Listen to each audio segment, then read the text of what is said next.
দর্শক মণ্ডলী, কথা বলছি প্রাচ্যের অক্সফোর্ড খ্যাত ব্রজমোহন কলেজের সামনে থেকে। এটি বরিশাল জেলার সদর উপজেলার কলেজ রোড নামক স্থানে অবস্থিত। এই কলেজটি বাংলাদেশের অন্যতম প্রাচীন ও ঐতিহ্যবাহী শিক্ষা প্রতিষ্ঠান, যা বিএম কলেজের নামেই বেশি পরিচিত। 1889 সালে প্রখ্যাত সমাজসেবক, রাজনীতিবিদ ও শিক্ষানুরাগী অশ্বিনী কুমার দত্ত কলেজটি প্রতিষ্ঠা করেন। তখন কলেজটি কলকাতা বিশ্ববিদ্যালয়ের অধিভুক্ত ছিল।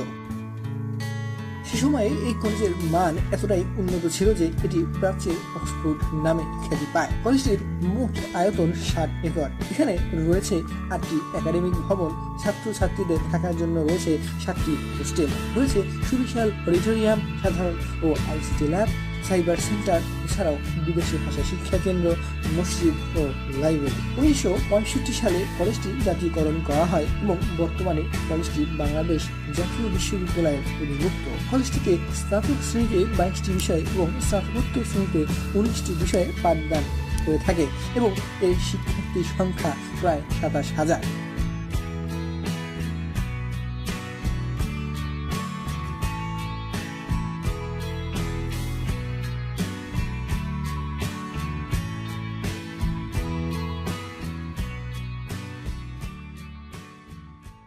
শুধু শিক্ষা দীক্ষাই নয়, এখানে রয়েছে চমৎকার প্রাকৃতিক মনোরম পরিবেশ, রয়েছে সুবিশাল 3টি দিঘি, বসার জন্য উন্মুক্ত স্থান, গাছের ছায়া এবং বিশুদ্ধ বাতাস। এছাড়াও খেলাধুলার জন্য রয়েছে 2টি বড় মাঠ।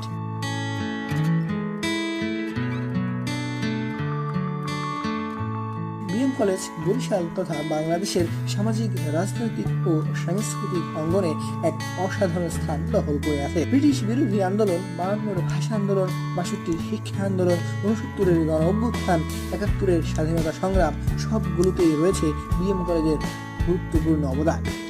রূপসী বাংলার কবি জীবনানন্দ দাশ, সাহিত্যিক নারায়ণ গঙ্গোপাধ্যায়, আলতাফ মাহমুদ, শহীদ লেফটেন্যান্ট কমান্ডার মুয়াজ্জেম হোসেন, বীরশ্রেষ্ঠ ক্যাপ্টেন মুহিউদ্দিন জাহাঙ্গীর, ডক্টর স্বদেশ বসু সহ প্রখ্যাত অনেক ব্যক্তি ছিলেন এই কলেজের প্রাক্তন ছাত্র ও শিক্ষক।